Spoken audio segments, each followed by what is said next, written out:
మాజీ ప్రధానమంత్రి డాక్టర్ మన్మోహన్ సింగ్ గారి చనిపోవడం నిజంగా యావత్ భారతదేశంలో ముఖ్యంగా రాహుల్ గాంధీ ఒక పక్క దేశంలో బడుగు బలైన వర్గాలకు న్యాయం చేయాలని ఆలోచన చేసి కన్యాకుమారి నుంచి కశ్మీర్ వరకు నడిచినటువంటి వ్యక్తి.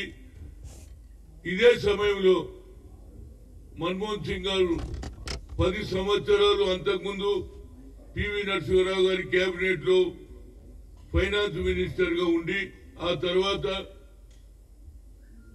ఆయన తర్వాత మళ్ళా డాక్టర్ మన్మోహన్ సింగ్ దేశానికి ప్రధానమంత్రి కావడం ముఖ్యంగా ఆర్థిక వ్యవస్థను యావత్ ప్రపంచంలో వారితో సమానంగా లిబరలైజేషన్ ఎకనామిక్స్ చేసిన తర్వాత ఫైనాన్స్ యావత్ ప్రపంచంలో పేరు తెచ్చుకున్నటువంటి వ్యక్తి. ముఖ్యంగా ఆయన ఆలోచన నిజంగా పార్లమెంట్ లో మాట్లాడినా బయట మాట్లాడినా అపోజిషన్ కూడా గౌరవించే వ్యక్తి. ఆయన ఎన్నడూ కూడా సీరియస్ గా గాని ఒకరిని ఏదైనా ఒక మాట అన్నాడు గాని తెలియదు. అదేవిధంగా సోనియా గాంధీ గారికి 2 సార్లు అవకాశం వచ్చినా ఈ దేశ ప్రధానమంత్రి కావాలన్నా ఆమె లేదు, నేను ఉండను, ఒక ఆర్థికవేత్త వరకు బలైన వర్గాల గురించి ఆలోచన చేసే వ్యక్తినే నేను 2 పర్యాయాలు ఆయనను ప్రధానమంత్రి చేశారు. దానివల్లనే ఈ దేశంలో అభివృద్ధి జరుగుతుందంటే అది ఆయన ఆలోచన. గతంలో పివి గారు లిబరలైజేషన్ చేయడం, ఆయనతో పాటు ఆర్థికవేత్త అయినటువంటి మన్మోహన్ సింగ్ తన కేబినెట్ లో తీసుకోవడం, ఆ తర్వాత ఆయన ప్రధానమంత్రి. ఈ సమయంలో యావత్ భారతదేశంలో ఎన్డీఏ ఏ విధంగానైతే పనిచేస్తుందో ఇండియా కూటమిని ఏకపరిచి బడుగు బలైన వర్గాలకు న్యాయం చేయాలని ఆలోచన చేసే సమయంలో ఆయన పోవడం కాంగ్రెస్ పార్టీకి తీరని అన్యాయం జరిగింది. అన్యాయం అనగానే తీరని లోటు జరిగింది అనేది నా ఉద్దేశం.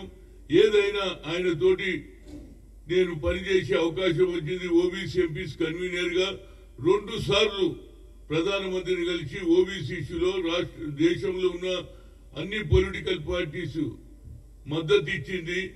అప్పుడు ఐఐఎం లో రిజర్వేషన్ కావాలని ఆలోచన చేసే సమయంలో supreme court quotation there is no reservation for OBC అని. అలాంటి సమయంలో నేను సోనియా గాంధీ దగ్గరికి పోయి, madam, talent is not anybody's property, talent has given to everybody. దేవుడు అనేటోడు అందరికీ అవకాశాలు ఇచ్చాడు, కానీ మాకు ఒక అవకాశం ఇవ్వాలి. సుప్రీంకోర్టు కొట్టేసినాక మా ఫ్యూచర్ ఏం కావాలంటే అడిగింది, ఏం చేయాలన్నది. ఏం లేదమ్మా, నువ్వు మన్మోహన్ సింగ్ గారికి చెప్పి పార్లమెంట్ లో బిల్లు పెట్టాలంటే ఆనాడు ఉన్నటువంటి లల్లూ ప్రసాద్ యాదవ్ గాని అందరూ కూడా అన్ని రాజకీయ పార్టీలు బిల్లు పెడితే IIM all India medical science డాక్టర్లు అవుతున్నారు, బిల్లు పాస్ అయింది. అది కేవలం మన్మోహన్ సింగ్ సోనియా గాంధీ వల్లనే జరిగింది. ఇవాళ ఎన్డీఏ ప్రభుత్వం 3వ వచ్చిన బడుగు బలైన వర్గాలకు న్యాయం జరుగుతలేదు.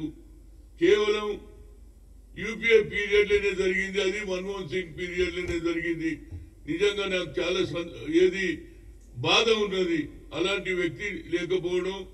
ఆయనతో పాటు నాకు 2008 లో మంత్రిలో కేబినెట్ లో తీసుకోవాలని సోనియా గాంధీ చెప్పడం, ఆయన కూడా ఆలోచన చేసి నా పేరు ఇంక్లూడ్ చేశారు. కానీ వేరియస్ పరిస్థితుల్లో నాకు అన్యాయం జరిగింది. అయినా పర్వాలే, కానీ మన్మోహన్ సింగ్ లాంటి వ్యక్తి చనిపోవడం నాకు చాలా బాధాకరంగా ఉంది.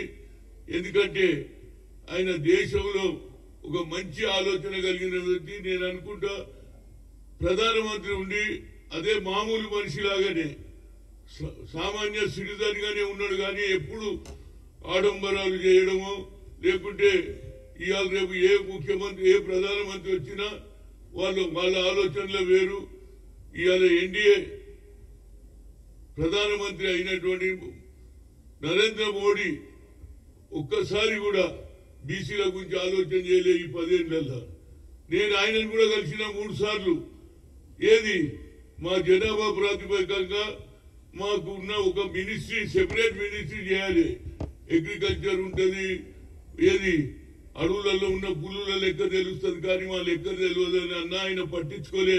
అదే ఇవాళ రాహుల్ గాంధీ గారు మంచి కార్యక్రమం తీసుకుంటూ దానికి నిన్న ఏది రాహుల్ గాంధీ గారి తర్వాత ఇవాళ అదే